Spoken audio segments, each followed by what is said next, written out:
দলের চেয়ারম্যান তারেক রহমানের ২২ জানুয়ারির সিলেটে আগমন উপলক্ষে প্রস্তুতি শুরু করেছে বিএনপি। ওই দিন দলের প্রথম নির্বাচনী সভায় লাখো মানুষের সমাগম ঘটাতে উদ্যোগ নেওয়া হচ্ছে। নগরীর আলিয়া মাদ্রাসা মাঠের জনসভায় যোগ দেবেন তিনি। প্রিয় নেতা সফরকে কেন্দ্র করে উচ্ছ্বসিত নেতাকর্মীরা। প্রস্তুতি বৈঠক সহ নানা তৎপরতা শুরু করেছেন তারা। নেওয়া হচ্ছে পর্যাপ্ত নিরাপত্তা ব্যবস্থা। সিলেট থেকে রাজ্জাক রুনুর পাঠানো তথ্যচিত্রে আরও জানাচ্ছেন সাকিব আল হাসান। বাবা শহীদ প্রেসিডেন্ট জিয়াউর রহমান ও মা তিনবারের আপোষহীন প্রধানমন্ত্রী বেগম খালেদা জিয়াকে অনুসরণ করেই ঐতিহাসিক তীর্থস্থান হজরত শাহজালাল রহমতুল্লাহি আলাইহির মাজার জিয়ারতের মধ্য দিয়ে নির্বাচনী প্রচারে নামছেন তারেক রহমান। ২২ জানুয়ারি বৃহস্পতিবার ঐতিহাসিক এই মাজারের ধুলি হাতে নেবেন দলের এই শীর্ষ নেতা। এরপরে নির্বাচনী প্রচারের বহর নিয়ে পৌঁছাবেন সিলেটের আলিয়া মাদ্রাসার এই ঐতিহাসিক মাঠে। প্রিয় নেতাকে নিজ মাটিতে দেখার অপেক্ষায় সিলেটের লাখো মানুষ।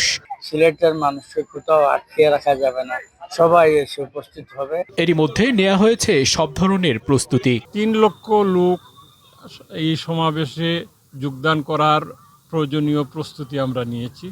হয়তো লোক সমাগম আরো বেশি হতে পারে। নির্বাচনী জনসভা জনসমুদ্রে রূপ নেয়ার প্রত্যয় নেতাদের। শুধু জনসমুদ্রেই পরিণত হবে না, সেই জনস্রোত এবং জনাব তারেক রহমানের ভবিষ্যৎ পরিকল্পনা শোনার আগ্রহ থেকেই সেই সমাবেশে। নতুন রিন গভীর থেকে পরিষ্কার করে কাপড়কে রাখে নতুনের মতো উজ্জ্বল। নতুন রিন অ্যাডভান্সড পাউডার। আমাদের মানুষের উপস্থিতি আমরা প্রত্যাশা করছি। জনাব তারেক রহমান আগামী ২২ তারিখে এই আলিয়া মাদ্রাসা মাঠে চমক বক্তব্য দিবেন এবং সেই চমকে সিলেটবাসী ইনশাআল্লাহ আনন্দিত হবে, উচ্ছ্বাসিত হবে।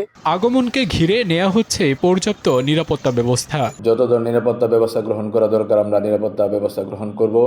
ইতিমধ্যে আমরা গোয়েন্দা তথ্য সংগ্রহ করছি। মাঠে আমাদের লোকজন সাদা পোশাকে কাজ করছে।